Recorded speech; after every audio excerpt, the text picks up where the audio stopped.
What's up, everybody, and welcome back to the Knab and Ro Show. I'm here with my compatriot and partner in crime, Ro. Say hi, Ro. Hi, kids. And welcome back to the podcast. Yay, another week. Another week, another successful week down. Yeah. So what are we talking about this week, Ro? Well, Father's Day is Sunday. Here's your friendly reminder. So on today's show, we have each of our dads. My dad, Rod, and Mr. Knab, John. That's right, that's right. So, John, my father, say hello to the listeners. Hi, welcome from North Carolina. And Dad, Rod, say hello. Hello, and welcome from Oregon. Yay! Yay, awesome. So, let's do a quick rundown. Here's what we're going to do, guys. And Ro is going to explain tonight's festivities. Yeah, so Knab and I have prepared some questions for the dads, and we're going to take turns asking them these said questions and hear their responses and go from there. Yes. Now, as you guys hear these questions as they come down, if you want to make a little fun game of this and tell your fathers, or if you are a father, have your wife tell you, your sister, your brother, whatever you want to do, ask some of the questions and put your stuff down below in the comments and let us know kind of what their thoughts and stuff were. So yeah, definitely. So we're going to start here. We're going to start with my father, John Knab. And here's your first question, if you are ready, sir. I'm ready. Okay. So tell us all, what is or was your fondest memory of being a father? I really think my fondest memory is watching my kids do a great job of raising their own kids. Oh. That just makes me real proud, and it's great to see it. Oh, okay. Well, they do make cute kids. I've seen all of them. My sister is more or less like the rabbit. She just like lets them rip. Like, here's a bunch of kids. And I'm at 2 and I'm like, nope, done. That's it. Go from there. All right, Ro, fire away. All right. So this one is to my father. What is your favorite family memory? And I'm talking about like our family, like I'd have to say 1 year, Rhonda, my wife, and I kept a secret that we were going to go to Disney World, and we didn't let the kids know until Christmas Day.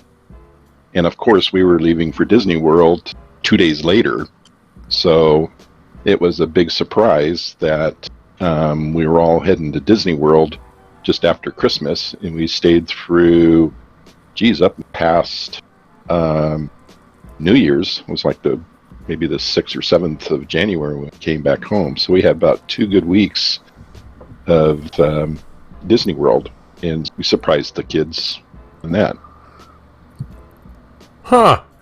I like that. We definitely were surprised. Is that? Yeah, we got a limo that picked us up at the airport and took us to Disney World and dropped us off. Fun.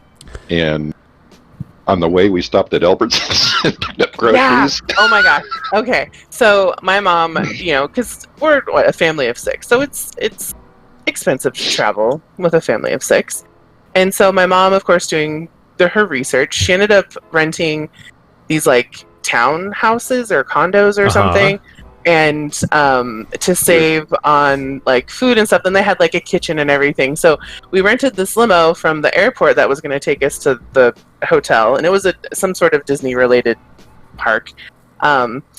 Anyway, but she asked the limo driver if she could make a pit stop at the grocery store so we could pick up groceries and save on food, so we would like eat a meal there, like breakfast or whatever, and then we would have lunch or dinner or whatever. And he's like, oh yeah, sure, but you only have like a certain amount of time. So we kind of like, I remember, I think it was my senior year in high school, well, what happened is Rhonda found out through Albertsons that, since Albertsons is a nationwide store, that if she put an order in with the local Albertsons, they would send her shopping list to the Florida store nearby Disney World, and the shopping cart was there full. All she had to do was go in and pay for it, and then they bagged it and brought everything out, and we stuck it in the trunk of the car. Yeah, it was hilarious. It was like people were staring at us so weird. They're like, "Who are these people that they can't take a limo to the grocery store?" But I feel like that's the way to go. If you go on a trip like that and you want to say, Oh, "Oh yeah, yeah. just go to the store, grab your stuff, you're good to go." Yeah, I no, mean, it was great. This was Yeah. be all before internet and all this other stuff where you could go on and do all this stuff. This is So- when dial-up was still a thing. Wait. So this is back in the day. I remember going into theme parks like that, and you had to set a time and a place where you're going to meet up if you're going to separate. Like, all right, so everybody meet by the castle at noon, and then someone was always late, and everybody got pissed Yep. off because everybody was hungry, and then oh yeah, I remember that. Yeah, no, it was great. It's fun. And I remember too, just because with the time difference, like we wouldn't get to the park until like lunchtime over there, like East Coast time. And we would stay till the park closed, and then we would still, because I think the park would close at like 9 or 10 o'clock their time. Well, that's still like, time difference. It was still like 6 or 7, so we were like still raring to go. And so we would only eat 2 meals in the park, and then we would have that third meal in the condo, and it saved a bunch of money. Yeah. It was great. I recommend it to anybody that can organize it like that. Oh yeah, no, absolutely. Yeah. All right. So we're busting on our way down the list to number 2. Now, I know this was a little bit unfair, Dad. You don't have to feel obligated to actually answer it, but, you figure something out. So, who is your favorite child and why? Well, I'll tell you, back when I was in high school, one of my favorite songs was written by a group called Crosby, Stills and Nash, and one of the great phrases from the song is "Love the one you're with." So I just have to have that political answer, and it's "Love the one you're with." So, I would like to point out, I don't know if you actually had a chance to listen to the Siblings podcast yet, Dad, with Stephanie and Jason, but we basically kind of went off and figured out and decided who was Mom's favorite and who was your favorite. And I would just like to say, and I am proud to say, that they all picked that I'm your favorite. I would just like to say that. Okay. Yeah, but it was cool. It was like on a different level though. So it's like, for example, you with Jason, it's flying. That's your big thing that you guys relate on, right? And then with you and I, it's fixing stuff, renovation, sales, and all that stuff. And then Stephanie, she's just Scuba diving. Scuba diving, yep, scuba diving as well. And then Stephanie's just Daddy's little girl. It's hard to compete with Daddy's little girl. I mean, my goodness gracious. Although they did point out that Jason was the golden child, so they definitely came to that conclusion too. It's funny though, because I've always been hesitant to go to Jason and say, "Oh, you're just the golden child," because I didn't want it to seem all snotty like. And Stephanie doesn't even hesitate and just whips it out there. Yeah, it was good. It was good times. And calls him like, "No, you're totally the golden child, Jason." That's what little sisters are for. Oh, so good. It was so good. If you haven't had a chance to listen to it, Dad, you should listen to that podcast. That's great. Yeah. All right, Ro, fire away. All right. So, second question from my father is, and I have a feeling I know what the answer to this is. What is your favorite childhood memory of me? I would have to say the game. Yeah, the game, the infamous game. The And I know infamous game. I know we've talked about that in a past podcast, but you can elaborate on that story. Give the people your perspective of the thing. Well, my perspective of the thing was it was a memory game, and there was 4 different colors, and there was like 64 or 32 different cards. And each card had a picture on one side, and you would have to remember where the other picture was, and it was always under a different color or something like that. So Rochelle early on learned where all of these cards were. So when we'd sit down and play, of course, she would just sit there, and within, I'd say, 8 moves, she had 90% of the tiles. So she would do this. We'd play this game over and over and over again. And finally, I just got so fed up of losing. I was a sore loser that I would make the game more fair. So I took all of the tiles put them face down, and spray painted them all gold. So they would be all one color to level out the playing field. Well, she came out into the garage, saw me spray painting these things, and had a conniption fit. Of course and I did. Thought the world was coming down to an end. I still remember that. He was in his bathrobe, hunched over, spray painting. I still to this day do not like the color gold. It's a traumatizing color for me. Oh, you don't want to go to my high school, though. But it did take her a little longer to beat me. Yeah, I still kicked butt at the game. I mean, it may have slowed me down.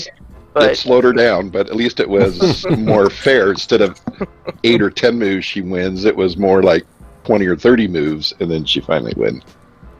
Huh. But interesting. Yep. Is this something that we can get and put into on Facebook to show everybody kind of what it is? Yeah.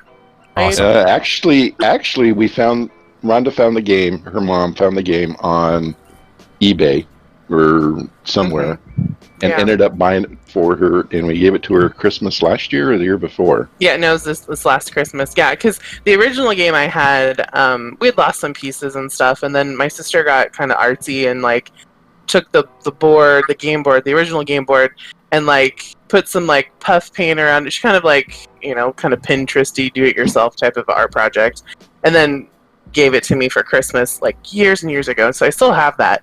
But then at Christmas, my mom ended up finding an actual game that had all the pieces still and brand new board. So yeah, I can I'll definitely post a picture on Facebook about it. Fantastic. Awesome. I don't think we got any of the gold pieces left, but yeah. And then we'll stay that way. And I can fix that. Nope. You have the spray paint and just put it on. Oh, that's great. Yeah. Awesome. Well, that's good. Okay. So, Dad, the third question, this is a question that you're probably going to have a lot to talk about. So, I'm going to change it up a little bit. So, tell us about your father-child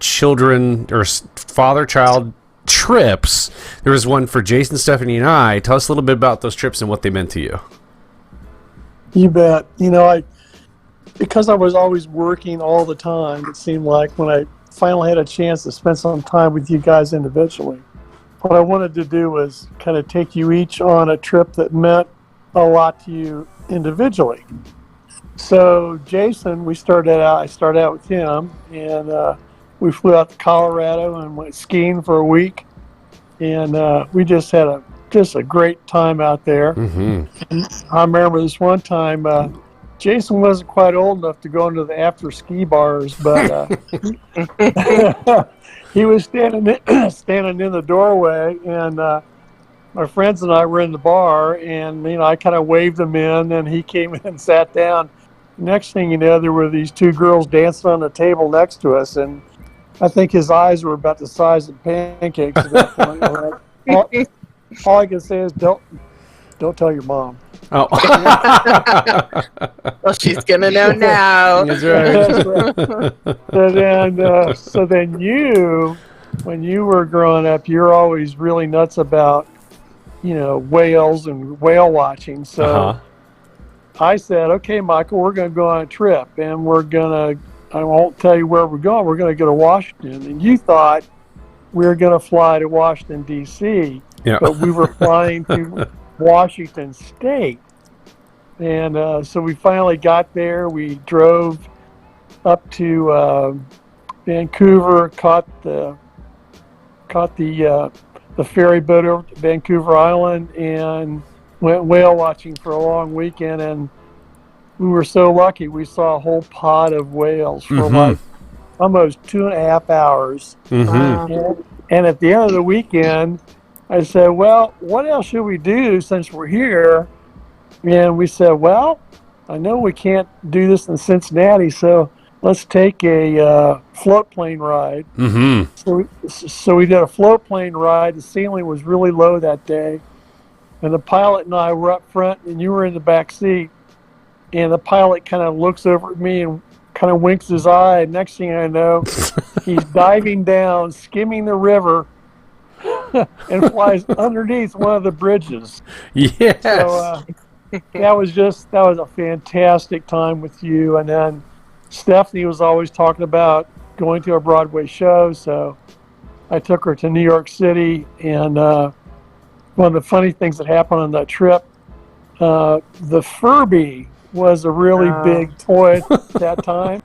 So we go to FAO Schwartz up by the Plaza Hotel there, and bought 2 Furbies. And it was just it was just such, it's almost like Freddy, or whatever. But so we just had great times on those trips, one-on-one, and they're just some of the best memories ever. Yeah, and I would also like to point there was one of the memories, the pot of 6 killer whales was amazing. The float plane was super awesome, exciting, adventurous. It was just phenomenal. But one of the things that sticks in my head is when we were in the rental car, and there's that one road that follows the coast, you know what I'm going to talk about, all the way up the coast of Vancouver Island. We're listening to the Bob and Tom show, and they have this skit about calling in this school, and the recording is the lunch lady, and she obnoxiously is obsessed with rolls. And so the skit was, she'd say, today we're going to have macaroni and cheese and French fries and a roll, and was always like over exaggerating whenever she said and a roll. And so literally ever since then, it's been our thing. We're like, and a roll, and a roll. And if you remember, I let you drive down that highway. Yes, you were like, I don't know, you were like 14 years old. It was awesome. I hope the Mannies don't stop me up there. So, and just because this is going to be aired, to let you know, I didn't actually drive. I leaned over and was steering the steering wheel on this beautiful road in Vancouver Island, but I didn't actually drive, so I didn't touch the pedals or anything.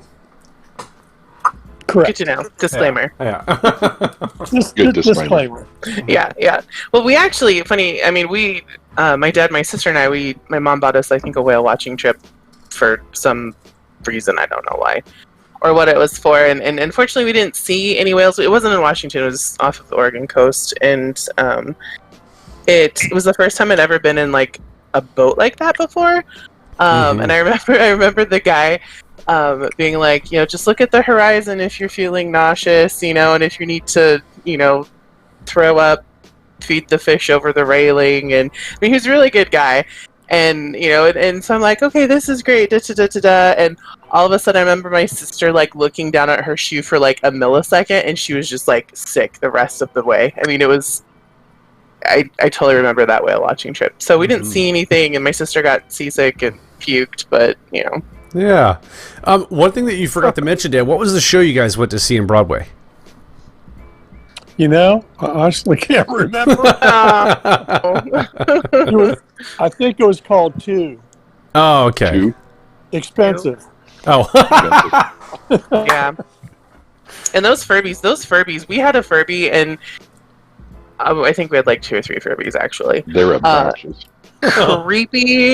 Creepy critters. And we had one that sat in, like, the hall, like, in the utility room, and every so often it would just, like, randomly go off. Like, it was like sitting on some sort of shelf, and all of a sudden we'd be, like, in the living room, and it would just, like, go off and be like, yum, or sing some song, do or whatever. And I'm just like, okay, we need to take the batteries out of that thing, because it's creepy. It's like, nope. Kind of reminding me of that horse show character named Chucky. Oh. You never knew what they were thinking. Yeah. I have a friend, she worked at the bank with me, I haven't talked to her in a long time, but she is just crazy scared of Chucky.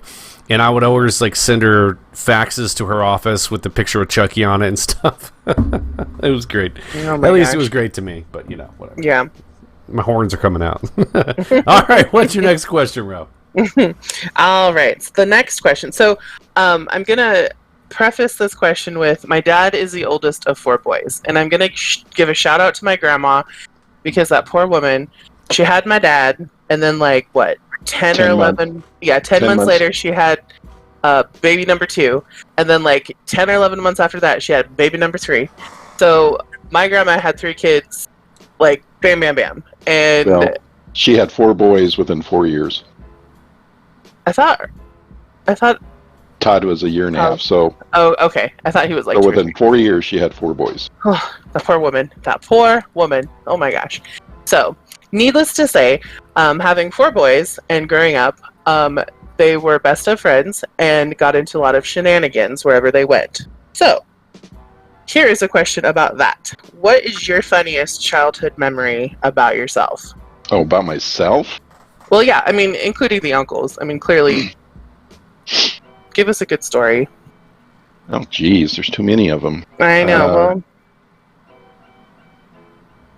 Man, I'm just drawing a blank right now. But You had myself, time to think. Well, I mean, it can be some adventure that you went on with the 3 of them.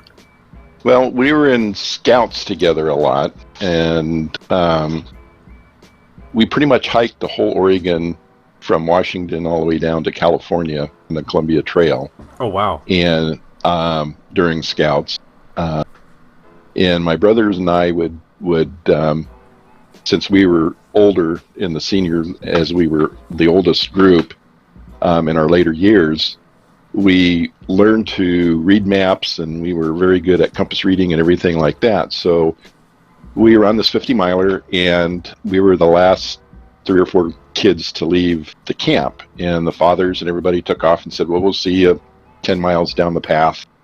So we were sitting there looking at the map and looking at this and looking at that, and said, oh man, we could, it was like a 12-mile hike or something like that. And we were looking at the map and saying, yeah, if we went cross country, we could be there in 2 hours. And said, because this path went all around, zigzag back and forth, and everywhere. So we all looked at each other, got our bearings, and boom, we went cross country. We had the best time cutting our own trails, path, and everything. And we finally got to the campsite, and of course we were the first ones there because we just booked it across country. It was like 2 or 3 hours later when the first kids showed up, and Scoutmaster sitting there looking at us going, you were the last to leave, you're the first ones here, you didn't pass us, how'd you get here? So we kind of told him what on, and we kind of got our butts kind of chewed out. But then the second thing was they were really proud that we could sit there and read a map, get our bearings, and go cross country and still show up at a destination. So that was a lot of fun. I really enjoyed that trip. We got in... I wouldn't even know how to read a compass. I'd be like, where's my Google map? Yeah, this was before Google Maps. This was before everything. I mean, we had a paper map and a compass and in our wits, and that was it. Well, you guys are witty. That sounds like a fantastic trip. Oh, it was. Since then, we were always the first one to leave.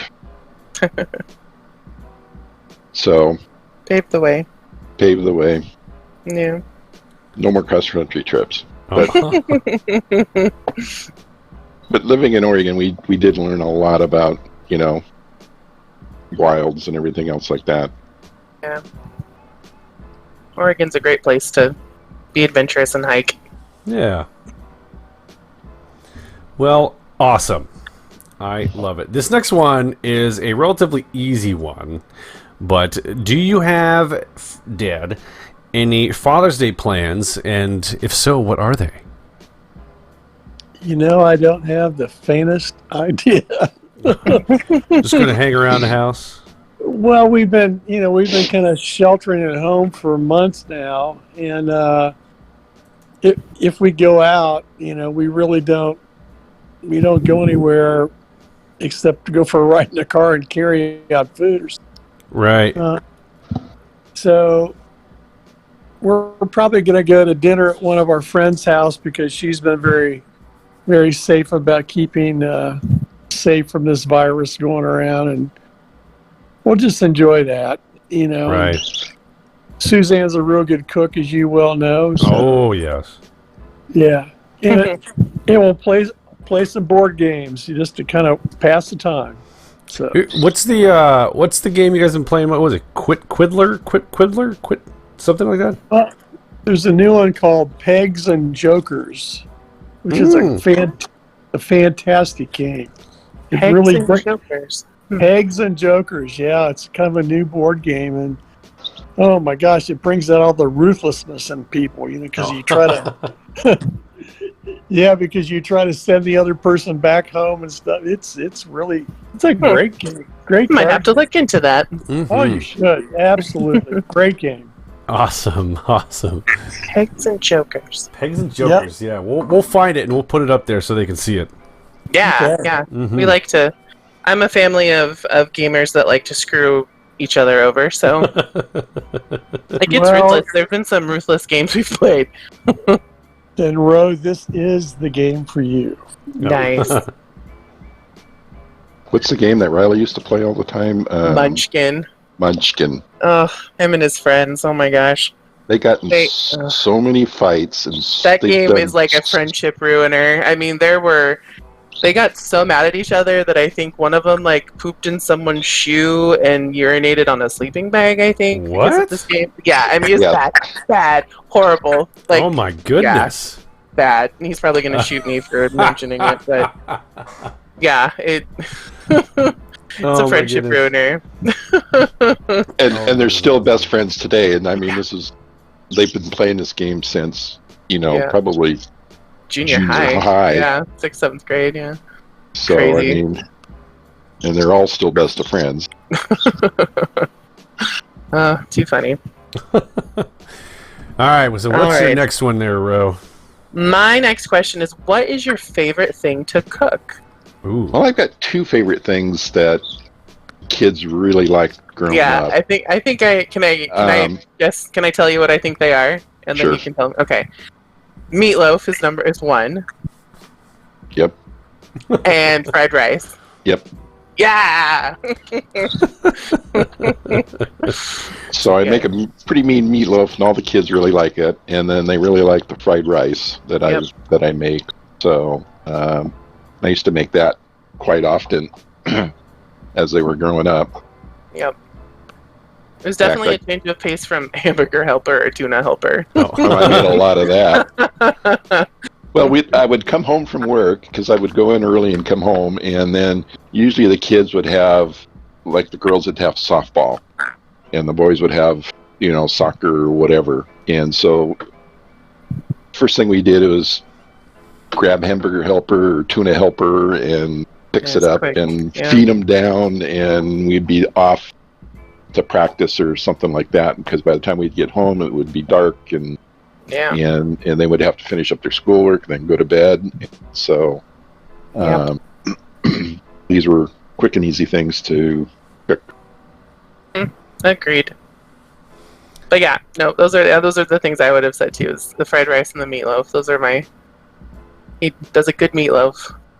He I'm does. glad I eat before we have our podcast. We always end up talking about food. Of I some know sorts. we do, right? Yeah. Yeah. And I Totally was just do. getting hungry, Yeah. even though I'm not hungry. It's very I know. dangerous. Very dangerous. That's good. Yeah. Yeah. All right. Yeah. Well, I'm glad we agreed on that question. Yeah. So we are at our fifth question. So, Father, do tell me, Yes. if you could change one thing from being a father, what would it be and why? Well, this is kind of a serious thing. I worked really hard during my career and spent a lot of long hours, and I missed a lot of stuff that I can't go back and get now with you kids. Mhm. So I guess I wish I had spent maybe a little less time at work and more time with you kids. But the one thing I always wanted to do was to kind of start my own business, Mhm. one that I could pass down to you kids, and kind of never did that. So I think that's probably the one thing I'd change would be the time I spent at work, and try to balance it out a little bit better. But I can't go back and change it now, but I can spoil your kids rotten as a grandpa. Yeah. So, Absolutely. so that's my job now, you know. Yeah. Mhm.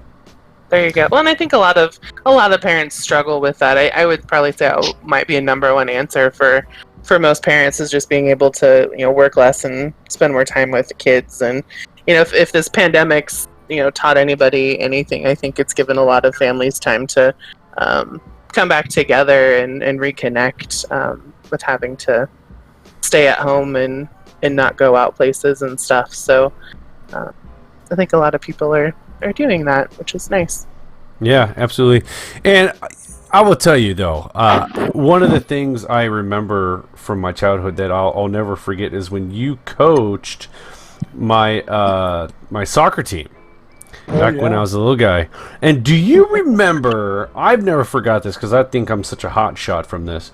When everybody was in one corner, it was in the opposing side, and everybody's kicking the ball at the same time.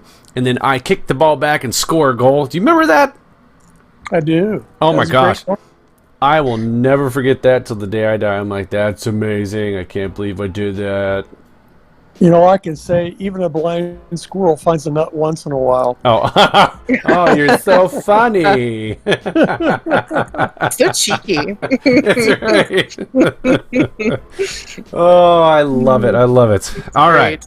Ro, what is your father's last question? My father's last individual question is, Mhm. what was your favorite sport to watch that any of us kids played?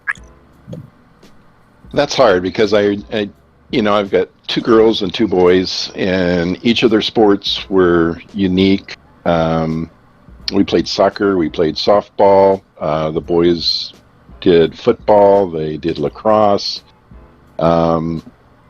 But I would have to say wrestling. Yeah. And I coached softball for the girls and helped coach Pee Wee football with the boys. So I was pretty active with all of their sports. Lacrosse, I did a lot of the scoring and kept the books for them and the time. So, I mean, I was pretty active within all their sports. I think the proudest moment was when Riley was a senior and Reed was a junior. Reed was pretty athletic, and they both played on varsity for quite a few games. Those are my brothers, by the way, Reed and Riley. Yeah. Just like All of our games start with ours, so. But that was probably one of the favorite moments in watching was, well, both of them played lacrosse together too, and they were both pretty brutal. Oh my gosh. They were both on defense, and they would just lay kids out. Literally just lay them out. And they would sandwich some people together too. And it was we called it the Steven sandwich. It was great. Oh, it was brutal. Yeah, no, it's fun. It was fun watching them. Yeah, I'd agree. I coached first base and third base when the girls were playing softball. That was a lot of fun. Yelling at them to stop looking at the flowers and pick up the ball and throw it. We weren't that bad. Oh, yeah, you were. I was usually an infielder, so those didn't have flowers. Well, what was really bad is when the girls had friends on opposite teams and they would play, and like Rochelle would play first base or second base or whatever, and her friend would get there and they would just start jabbering and just totally forget about the game. And the ball would go by them, and the runner would not even advance, and they would just sit there and just jabber away at the bases and not even care about the game. I got yelled at a lot for that. I'm a talker. What can I say? Wait, you a talker? No. I know. Oh, heaven forbid. So I mean, each of the kids had their own sports, and I contributed a lot to all of them, but it was fun to watch the boys play, and then the girls, when they got older. See, Rhea went into dancing on the dance team. Rochelle went into speech and debate, and so I mean they weren't as active as what the boys were, but still It was good all the way around to participate in different sports that they were. Yeah, it was the one thing. The one thing that I will say, and my dad can attest to this, and I hold no hard feelings, but I think the least favorite thing that my sister and I did was dance. Like, he hated going to those dance recitals. He found any way he could to get out of those dance recitals. Like, I remember he would come and, like, watch the dress rehearsals, and then he'd be like, all right, well, I need to go take care of your brothers now, so I'm not going to be at the recital. And, you know, and he'd watch the boys, and he just hated sitting through those recitals. Oh, that Brutal. was hard. Brutal. It's like, I just want to watch my daughter dance and then leave. Done. But no, the wife had to sit there and make me videotape a whole recital, which was just as Amazing, right? brutal. Zoom in. You can hear, like, commentation, like, get over here. Look at to the left. Are you zooming in? Get closer. Like, it's just, our home videos are hilarious. lots of mom giving directions, and then she would always have a tendency to somehow, even to this day, somehow we have like 5 minutes of ground and feet, and like she'd forget to turn it off as she's like walking somewhere, and so we'll see nothing but like pavement and shoes and people's feet, and it's just hilarious. Well, videography is really a difficult thing at times. I'm just, It is. just saying. Yeah, I've seen some things. Definitely. So we have one more question left that we're going to actually ask both our fathers. So the last and final question is, so Dad, you raised 2 boys and then Stephanie, right? So tell us how different it was raising the boys versus the girls. Oh boy. Well, you know, with the boys, I was always worried about who was going to wreck the car next. Oh. Hey. So, if I do recall, you 2 boys wrecked the same car like 5 times. Which one, the So, Oldsmobile? The Oldsmobile. Yeah. Luckily, there were no real bad wrecks, but, you know, I just kept paying them off. At least they were consistent. Yeah, consistency Yeah. breeds excellence, Dad. That's right. And let's face it, the neat thing about girls, as a father, you get to dance at their wedding with them. Oh, yeah. Aw. And you don't dance with your boys at the wedding. No. You just open up your wallet, you know. No. Aw. Open up your wallet. Usually the girls are the ones you open up your wallet with, and the boys are, Yeah, that's true. except for Riley. You know, Riley, my oldest boy got married. He called us on Mother's Day about 2-3 years ago and said that they were getting married, and we said, oh, about time, because they were living together since Yeah, they've been together 8 like years. 6 years. Yeah, 6 or 7 years, I think, before that. Yeah. And then he went ahead and said, oh, by the way, we're getting married in Reno, and it's on June the 6th, which was only like 3 weeks away, or whatever it was. And so, needless to say, the wife was a little upset about that. Surprise. So we had to get airplane tickets and hotel reservations and all this other stuff within, a 2 or 3 week period. So he was the most expensive one. Now my daughter's getting married in October, so it's going to be interesting to see what's going to happen on that one. Yeah, it'll be a totally different experience. Yeah. Totally. Yeah. All right. So then the same question to you. What's your perspective on raising boys versus girls? Well, living with only one woman, growing up, Oh yeah. I could sit there and, with boys, I could sit there and say, like, Reed and Riley would be doing something, and I said, well, if you do that, that's going to hurt. And they would look at me and turn around and slam their hammer, hammer in their thumb. And, and I said, I told you so. Or they would do something or fall or, but I'd always see that it coming. Well, with the girls, they could sit there and I'd look at them and I couldn't tell what they were doing, and they could turn around and walk directly into a brick wall, and I couldn't even read it, and so it was just hard reading the girls rather than the boys. The boys I could read and see what was going on, and with the girls it was just like a blank slate. I couldn't. It was it was really frustrating to watch them and have them do something, and I couldn't even read what they were going to do or have an inkling what they were going to do, because they would just do it. If I think they were going to do it, they would just do the opposite. So after a while, I just gave up. You like to keep the element of surprise alive. Oh, yeah. Awesome. Well, this has been absolutely fantastic. We're pushing 40 minutes, guys. Thank you so much for coming out and talking with us tonight on the Knab and Ro Show. I do want to say one thing, though. Sure. Rochelle had some pretty good blonde moments, and the best one I've ever had was her friend AJ, and her dad had a house on a lake, and they had invited us up to the lake, and it was her dad and I and Rochelle and AJ. So we're sitting there talking and trying to make plans, and I looked at her dad, or AJ's dad, and I said, I'm going to have to talk to my social secretary about this and get a feel of what's going on. And Rochelle looked at me so dumbfounded, and she goes, Dad, does Mom know you have a social secretary?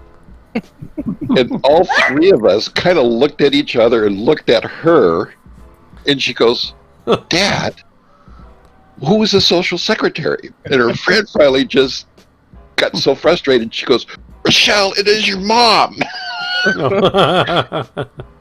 Well, and she just gave a blank look, like, the one memory you remember. Of everything, that's the one you have to remember, huh? Yes. But I had to bring that up because I didn't want it to get out, not getting said. Oh, well, I'm surprised you're going to bring up the spaghetti incident, but that's another podcast. That's another podcast. Spaghetti incident, yeah, definitely. So tell me, Dad, what other closing thoughts do you have for all of our listeners? Well, it's hard to say. I would just say, kids, respect your parents, whether it's a mom or a father. They're both important. All right. And the kids are so important to us as we get older. They just mean everything to us. Sure. I would have to agree with that. Fantastic. Well, guys, thank you so much for coming out for this. This has been absolutely fantastic. Ro, do you have anything to say before you head out? Nope, just don't forget Father's Day on Sunday, and thanks for listening, and definitely, ask your dad these questions and comment on our Facebook page or on the video when it's posted. We definitely like to hear from our listeners. So, yeah. Awesome. All right, everybody, have a good Father's Day and stay safe. Absolutely. Yes. Stay safe indeed. Well, everybody, we want to thank you guys so much for listening to this podcast. If you like the podcast, go ahead and jack that like button right in the nose. Don't forget to tell your friends and family about the Knab and Ro Show. And as always, this podcast is a wrap. Till next time, kids.